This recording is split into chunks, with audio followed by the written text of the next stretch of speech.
everyone. Welcome to another chat of February homemaking. I am so glad that you decided to join me today. And of course, it is Valentine's Day, so I want to thank you guys for joining me for that.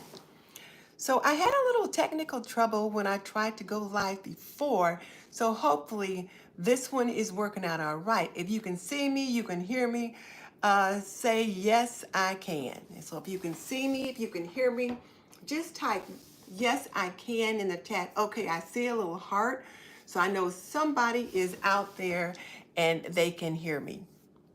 I don't see anybody on, but okay. Thank you, Deb. I don't know what happened before. I had to delete that live stream and start over, but I'm going to quit chatting and I'm going to get down to business. So today, I just wanted to have another quick tip that you can use for February. And as we close into February, and when I say cold, we're going to have to do a lot to cozy up because it is cold, cold, cold. It was like 5 degrees last night. But one of the things I've been talking about to help us to prepare and move through February is soup. And so, yesterday I showed you guys some soups that I had put together in the bag, or rather in the jar. And then what I also did after I went off screen was I used my vacuum sealer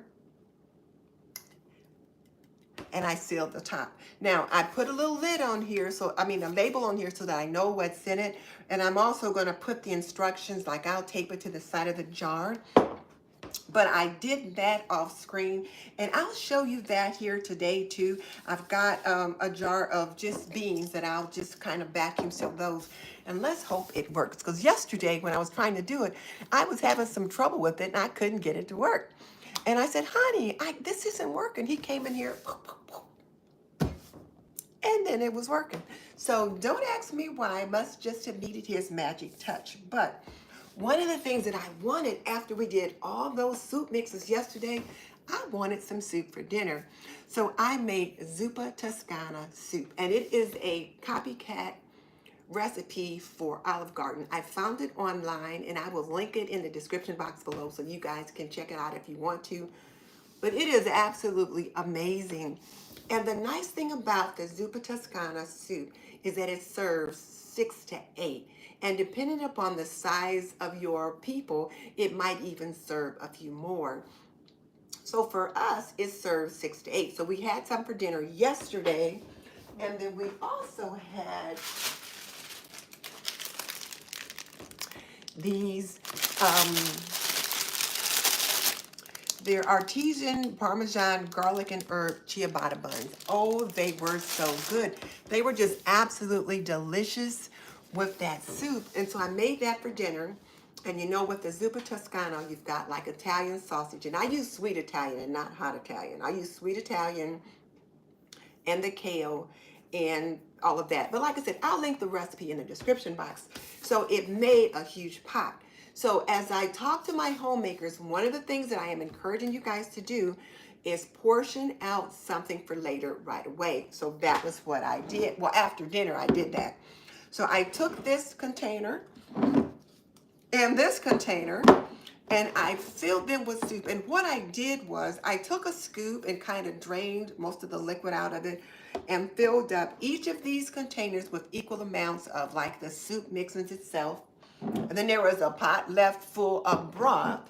And so then I filled up these two pint jars with equal amounts of broth.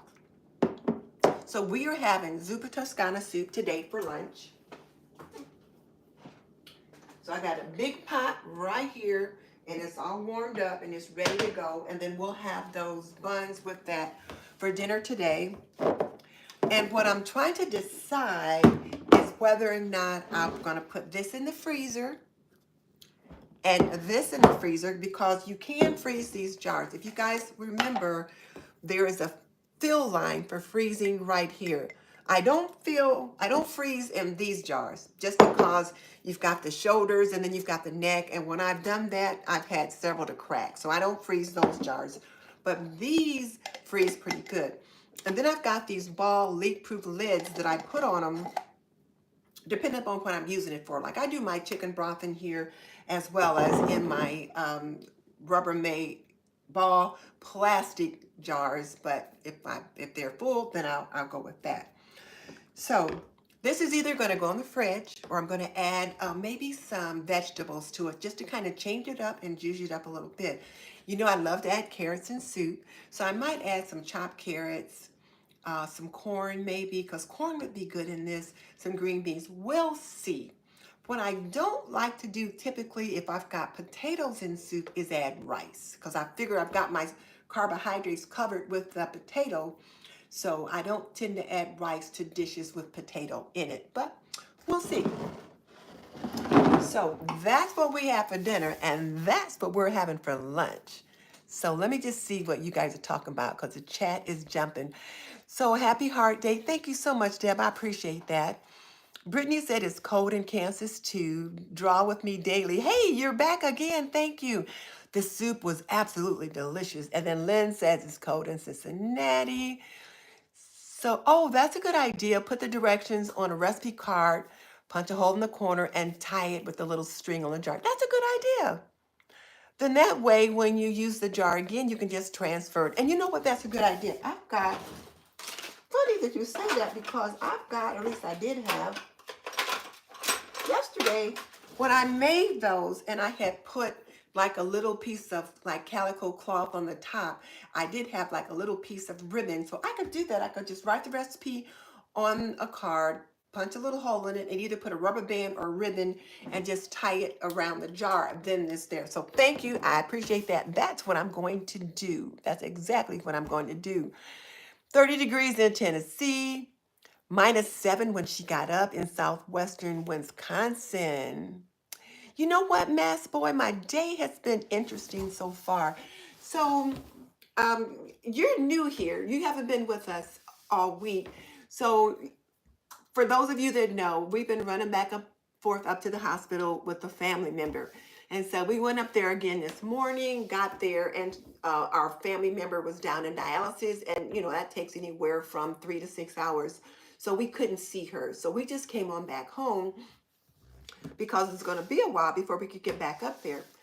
But I'm glad we did, because when we came back home, well, when we got in the car on the way out there, my husband was talking, and I thought, I said, honey, are you feeling all right? He says, yeah, I'm fine. I said, well, your voice sounds a little scratchy. My voice is fine. It's just morning allergies. Well, I know my husband, and I know my husband's voice. And when he sounds like this, he's typically catching a cold. So when we came back home, I fixed him a cup of throat coat tea, which is absolutely amazing. It's really good if your throat's just a little scratchy. And I got some more of those, you know, prep teas for just in case you're getting the flu or whatever. So made him a cup of tea, put a big teaspoon of honey in it, covered him up with a blanket, and he's sleeping right now, which is why I was able to get on and not have to worry about putting him on mute. But the day has been okay. So let's just hope things continue to go fine. And thank you so much for asking. Tamika says hello from Mississippi.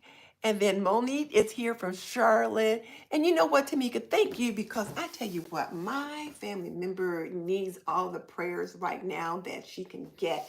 And then, you know, running back and forth through the hospital, sitting at the bedside can be a little bit fatiguing as well. So yesterday, hubby made me stay home. He said, you go stay home and relax. And so that's what I did. And so then today, you know, we're going to go up and visit. So on the way back home, though, I said, you know, I said, I don't think I want to go out to dinner today. I said, I want us to just stay home, just kind of cozy in, relax with some good soup and a cup of tea, because that way I can just take care of my big Valentine to make sure he gets what he needs. So, okay. So I told you about the zuppa toscano. And again, homemakers, portion it out right away when you're making soup, and put a portion either in the freezer to have later, or in the refrigerator to have later in the week. That way you don't have to worry about people getting into it. And if you put it in the fridge, if you need to put a big note on it, do not touch, do that. Because I used to have to do that. So let's see what people have to say. Lindsay Lou, hello from Fort Wayne. Oh, that's right, Lindsay Lou, you live here in town. Thank you, I appreciate that. And Tammy just started watching. She's here from Alabama. Um, let's see.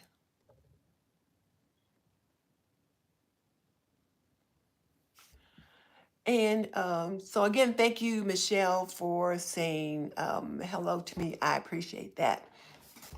All right, so wanted to share with you about the soup we had for dinner yesterday because, I was feeding on soup after we made all those other soup recipes.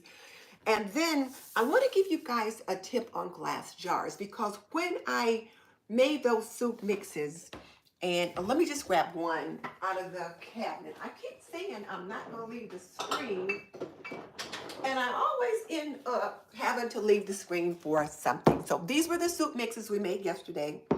This is one that I made in a wide mouth quart jar and I vacuum sealed it. This is one that I made in a regular mouth quart jar and I vacuum sealed it. And I can see where like I can go ahead and like with the little rubber band or whatever, I can put the card on it. So I'm going to do that. But what I want you to see is this jar here, which those of you that watch this can probably say, oh, you know what? That's a classical jar, the classical pasta sauce jar. And yes, it is. It is a classical jar. However, what I want to talk about, and when I want to talk about the big no-no, this is a big no-no. What you do not do is try to can in repurposed jars. Now, I'm not canning in this. All I'm doing is I'm putting in a dry soup mix and I'm vacuum sealing it. It's going to sit on my shelf. I can pop the lid off and then I can dump it in my pot, do whatever I need to do. Now, people think because the jar says Atlas and Mason on the front that, oh, it's a Mason jar, I can can in it, either water bath canning or pressure canning. And the answer to that is absolutely, positively no. Absolutely, positively no. Now, I know you're going to say, well, I know some people that have canned with those jars and their results were fine. Well, maybe. And I know my mom used to can with all kind of jars that was not considered best for canning.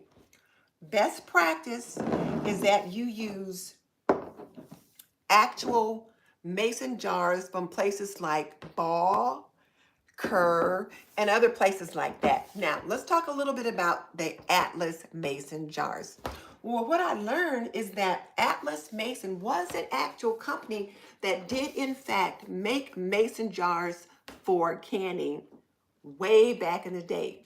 Those jars were heavier. Some of them had those two-piece lids, whatever. If you've got some of those authentic, um, vintage Atlas mason jars, those are probably okay for canning as long as there's no chips or scratches in them. However, the classical companies, somehow or another, they have purchased the right to use the name Atlas Mason. And I learned Atlas, Hazel Atlas, was a real person, but they've earned the right somehow to use the name Atlas Mason on their jars. However, they have tweaked the jars for modern purposes. There's like a little coating on it to make them scratch resistant, and they're a little bit thinner. They're not as heavy as, say, the mason jars that we use for canning, water bath, or pressure canning. So they could crack, break, explode, whatever. If you look at the information on the classical site, it does not recommend canning in these jars. Now, if the people that make the jars don't recommend you canning in these jars, I don't think it's a good idea. So best practice is to use bona fide mason jars from companies, reputable companies that make jars for water bath, steam, and pressure canning. These are made for putting pasta sauces in. They take care of all whatever they need to do in the canning process at the factory. But once they get to your home and you use them, they are not meant to be repurposed for canning. You can repurpose them for storage.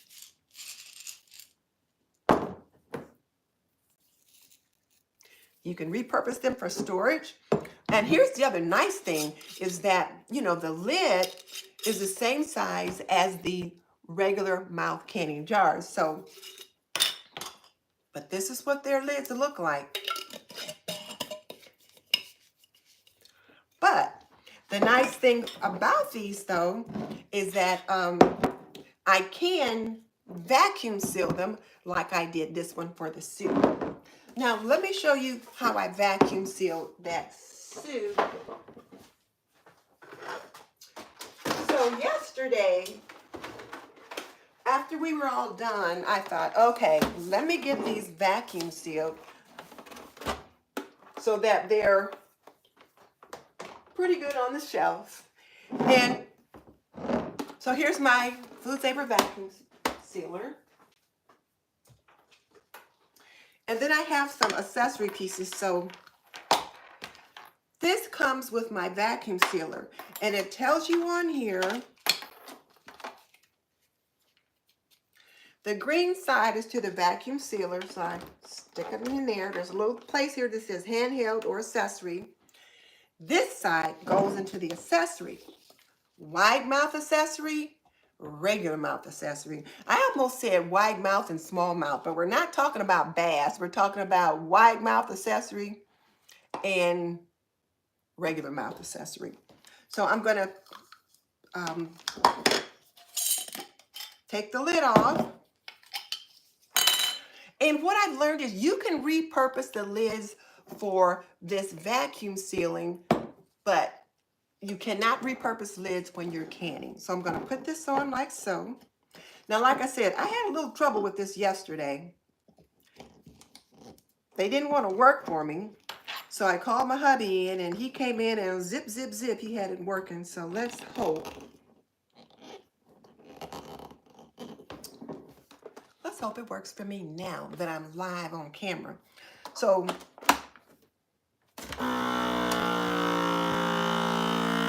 noisy.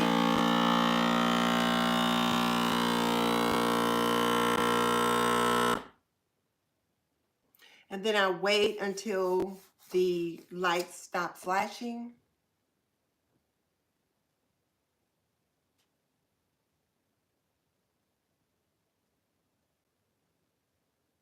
Takes about 10 seconds or so, something like that. Now they're off, so that's done.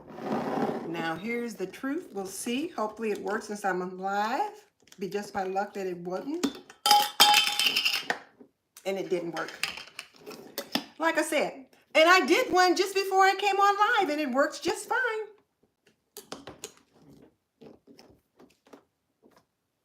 Let's try it again.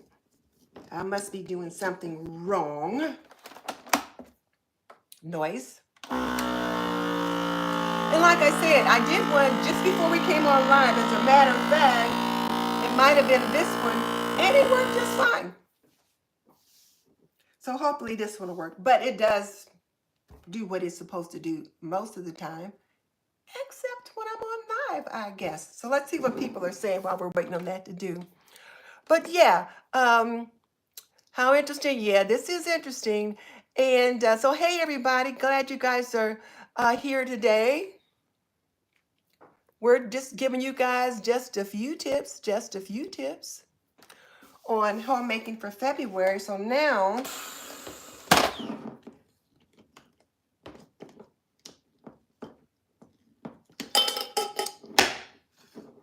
well, it's not working right now. I have to have hubby look at it again. Don't ask me why, because it's not. But it worked a few minutes ago, and it could be something that I'm doing. But I'll just say that that's something you can do. And the proof of it is that I did this one. So there's that. So, okay. So I'm going to get these put away. And then I'm going to go take a look at my other tips that I had for you guys. Because I made a list because I wasn't going to be on real long. So wanted to talk about the glass jars. And then wanted to share with you guys just a few of my favorite tools in the kitchen, since we're talking about February homemaking. And I made the zuppa tostada scoop, and I had to scrub the potatoes This is one of the tools in my kitchen that I use quite a bit. And it's a pretty good scrubber. So, you know, when I'm going to peel potatoes, I will give them a good wash and scrub first. And then I'll peel them. And I like to use this peeler because it just makes it they just peel so easily when I use it. I can use this one a lot easier. I never got the hang of using those other ones where you kind of went like that. I could never figure it out. But this I can use really well. Not only does it peel potatoes nicely, but I can also peel cucumbers or zucchini or any kind of a thin skin fruit or vegetable, as well as carrots. So I can peel the carrots and then I can just kind of grab the handful of peelings up, put them in a bag and put them in the freezer. But remember, I've given them a good scrub first. So these are two tools that I really like. In addition to my Rubbermaid Brilliance jars or containers. And you know, the nice thing about these is that when the ears are up like that, I can put this in the microwave and it can cook inside there. There's little openings there that allows the steam to escape. So I don't have to worry about splatter all over my microwave. And then when I'm going to pop it in the freezer, I just do that. So there's that. And then the other tools that I love, and I first saw these on Miss Leona's channel. She was using these to cook with, and I kept thinking, what is that? What is she doing? And I ordered them, and I love them. It's like, where have they been all my life? I'm going to order some for my daughter. So you get 3 different tools that are kind of like this. And depending upon what I'm doing, what size pot I'm using, that kind of thing, how long of one I need. When I was canning the other day, I was using this one because I had a really deep pot. But you get these with it. There's also a slotted one that you can kind of flip things over with or do other things with. 2 spoons, this one and this one. You can use it as to get salad up with or stir or whatever. And then this smaller little paddle here. I use them all the time. So there's that, and I had, so those are the newest things that I got. And then I had a question from a homemaker that wanted to know, how do I keep my kitchen towels white? So let me just point you in this direction just a little bit, and I will show you that. Let me get this out of the way. So what I will do is, first of all, you wash your kitchen linens separately. You don't wash your kitchen linens with your bath linens because you don't want to end up with body hair on your kitchen towels. So what I will do is I will run some water in a bucket. And this is my kitchen bucket. I only use it for my kitchen towels. I don't use it for anything else. And I keep it put away in my laundry pantry so hubby can't find it and use it for anything else. But so this is my bucket for laundry. Then usually I will put some of this. This is my OxiClean White Revive. I will put maybe a third or quarter of a scoop in the bucket. And also maybe a little bit, maybe a tablespoon or so of dish soap. Not dish soap, a laundry detergent. Or I could use dish soap. Like I can use a little bit of Dawn because it's good for stains and grease and things like that. Then I will put the dish towels in the bucket. And so right now they're in here soaking. And once they've soaked, I'll let them soak overnight, and then I'll take a look at them. And let's say I see a stain or something on there that I want out. Like this one looks like it's got barbecue sauce or something on it. So once I scrub it, once I see it, I'll give it a good scrub. I'll give it a good scrub and try to get that out. And if it doesn't come out right away, I'll put a little bit more of Dawn on it. Give it a good scrub. And then I'll let it soak overnight. And then the next day, what I'll do is I'll squeeze the water out in the sink and then carry the bucket over to the washing machine, and then I'll put it in the washing machine, and then I'll clean it that way. And I'll throw them in the wash and clean them up that way. So Monique said she washes towels by hand and hang them to dry. I use my washing machine to wash just about everything unless it is something that has to be very delicately washed. Then I'll do that. And Hair and Beauty Chronicles, thank you for joining us today. Uh, let's see. And guys, Master Boy is here. He's new, so say hello to him. He's picking up some homemaking tips today, so let's welcome him to our live stream. And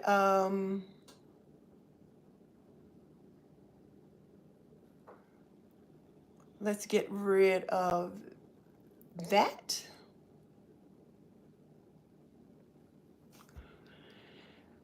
And there was something else. So we talked about the soup, we talked about the glass jars, we talked about the kitchen linens. I wanted to make sure you guys just knew those. And then I have been wanting a new casserole dish for the longest time. Don't ask me why. I've just been wanting a new casserole dish. You know, I've been making lots of casseroles, and you guys know I love pretty dishes. So I've been wanting a new casserole dish that was really pretty that I could make dinner with and put it on the table. Something that could go from, let's say, oven to table or something like that. So I ordered this.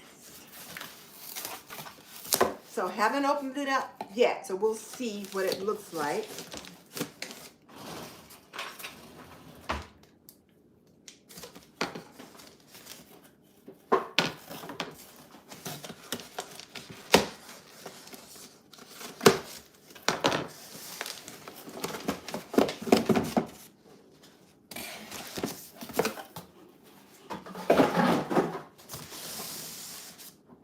Let me not make a mess and knock something over. Because you guys know if it's possible, I'll do it. Oh, and I just love the color. I wanted something really pretty, so look at this color so far. Okay. Oh, just look at this. There's a note in it. A self-confession. Take a little time, read this before opening the box. Well, it's inside the box, so I can't read it before I open the box. But not suitable for direct heat, neither stovetop nor fire. Not to be used by a minor. And she has a fragile body as a ceramic. So if you received a broken neck or crack, don't be sad. Just send it back to their team. Oh, then there's a bunch of tips on the back. Do not use on stovetop or direct heat. I know that. Gloves on when moving out from the oven. Yeah, I kind of know that. Handle with care. Avoid impact or severe temperature changes. Do not set down on wet or cold surfaces. Okay.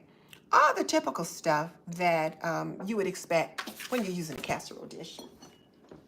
But I guess you have to be pretty explicit because some people will do anything. But look at that. Isn't this pretty? Oh my goodness. So I'll be making a nice little casserole dish and I'll be sharing this with you guys. So yeah, we'll be doing that soon. Let's see. So did I get a chance to make pancakes for breakfast? I remember my tradition because she does the same thing. No, I didn't. Today, what we were gonna, I asked if he wanted his breakfast now or later, and he said, well, you know, later. And he just had like a breakfast pastry, and then we went on up to the hospital. Well, when we got back, he just kind of wanted to sit down, so haven't made that yet. So I'll do it. So Mass Boy, what days do I stream? You know, I'm just streaming every day right now for the month of February because I want to, for this month of February, I'm calling it February Homemaking, and I'm trying to share different tips with homemakers just to help them on their journey. Now, let me ask you, or you might be thinking, well, who's a homemaker? Well, a homemaker is anyone who is trying to create a space that is nurturing and inviting, somewhere they want to live, that they can come home and feel comfortable and cherished in. So it could be you by yourself. It could be you and your boo. Could be a single mom, single dad. Could be a newlywed couple. Could be empty nesters, or it could be some seasoned homemakers that have all the kids are not only are they empty nesters, but their kids are now empty nesters. So homemakers come in all different phases of the life cycle. And so I just wanted to share homemaking tips for the month of February. But I don't know what time I'm going to go live because it just depends upon what's what. Today, since we were back from the hospital earlier than I thought, I went, and then I got hubby situated. I went live now. However, I do go live on Wednesday at 7:45 p.m. Eastern. Every Wednesday at 7:45 p.m. Eastern, I'm live either by myself or I might be on live with Miss Leona at Ebony Ivy and Time with Leona Dooley. So that's the schedule. But right now I'm just doing extra stuff. So no, didn't get those pancakes made. Michelle Peeps, hello. Uh, let's see.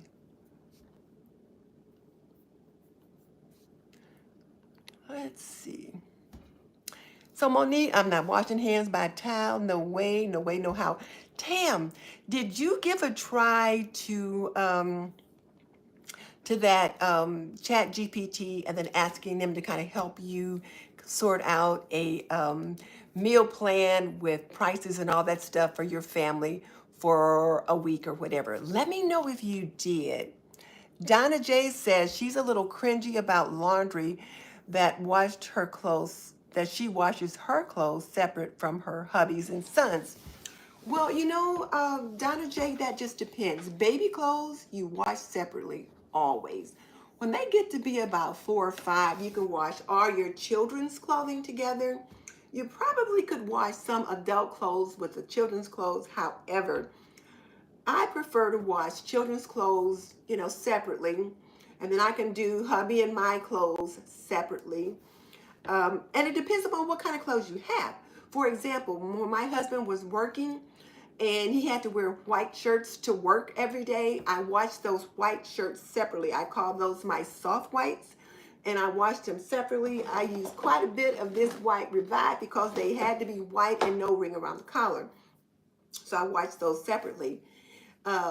White gym socks and tidy whities and that kind of thing I washed in another load because my boys used to always run around with their socks on and no shoes. And so I ended up with little grubby socks. And that grunge on those socks can't transfer to those nice white dress shirts or uniform shirts. And I didn't want that. So I washed those separately.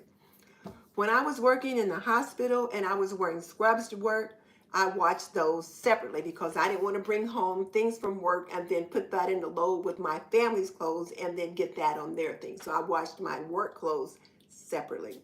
If your hubby is a workman that works in a very grubby job, like I had one lady, her husband worked at a foundry and they had lots of like grit on the clothing. I had one lady, her hubby was a mechanic and they got lots of grease and oil on his clothes. Those kind of things you do need to wash separately. But in general, there's probably not a lot you need to do separately. Now, like I said, with kids' clothes, you want to wash separately, that kind of thing. And I probably wouldn't wash, and even if you're doing like underwear, I would not wash adult underwear with kids' underwear. I just kept kids' clothes separately, baby clothes, all that kind of thing. So that's just something to think about. Okay. And then let's see what else. Okay. Isn't my dish pretty? I'm so pleased. I'm so pleased. Okay.